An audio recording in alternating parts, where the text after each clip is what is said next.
Joining us now, a man who knows all about it, wrote a best-selling book, #1 in the nation, 7 Things You Can't Say About China.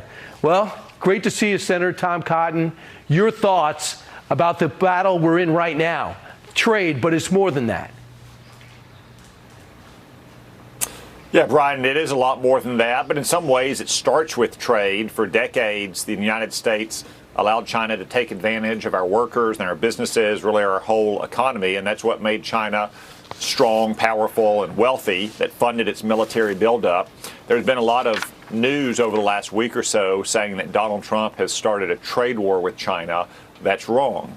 China has been waging a trade war against the United States for decades. Donald Trump is simply trying to fight back on behalf of Americans. That's exactly what we need to do and what I've been trying to do for years in Congress as well. But, Senator, he's not going to back off, President Xi. He lives off strength. He's got more power, or as much power as Mao. You write about that in your book. And if he backs off now, he could show a weakness to his people that he is really oppressed.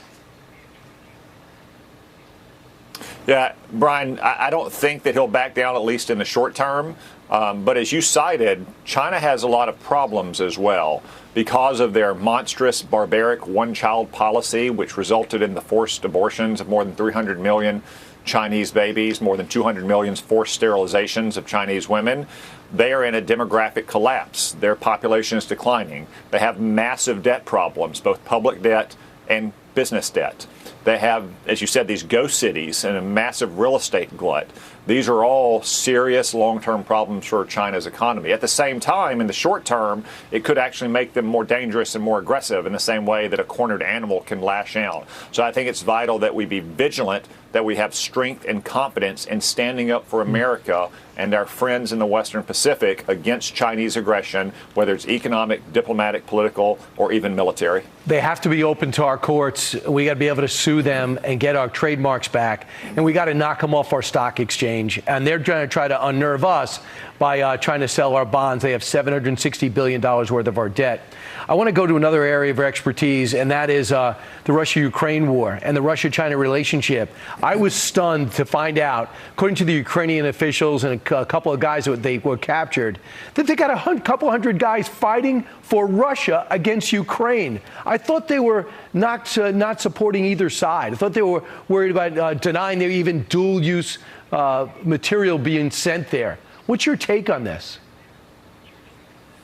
You know, China has been working alongside not just Russia, but other countries like Iran as well, buying illicit Iranian oil, for instance. But from the very beginning of the Ukraine war, when Xi Jinping and Vladimir Putin declared a so-called no-limits friendship between their two nations, China has, as you cited, Brian, been providing a lot of technology and components that Russia needs for its military because of Western sanctions. We now have these reports of Chinese nationals fighting alongside Russians in Ukraine. At best, China can say they simply turned a blind eye to it. Because remember, this is a country that runs a techno-totalitarian police state. They can track you down if you put the slightest doubt about Xi Jinping or the Chinese Communist Party online. Are we really supposed to believe that they didn't know that dozens, maybe hundreds of Chinese nationals had traveled to Ukraine? I don't buy that for a second. At best, they turned a blind eye to it. Lastly, Pete Hegseth announced this week as Secretary of Defense that he saved $5 billion in contracts that he just canceled. But he wants a $1 trillion defense budget. It's about $250 billion more than we had under Joe Biden. Can you get it for him? Well, I think we can, Brian, and I think if you look at what we've been talking about with the threat from China and Russia and Iran, how can we afford not to? We're moving in that direction already. Our military needs substantially more investment to defend our nation from the threat of China, from the threat of a nuclear Iran. So I do believe we're going to move in that direction in the Trump administration. That's in addition to, Brian, up to $150 billion of new separate investments in our military for things like building new ships or building a lot more munitions for our aircraft and our ships that the Congress is working on right now in the large budget bill.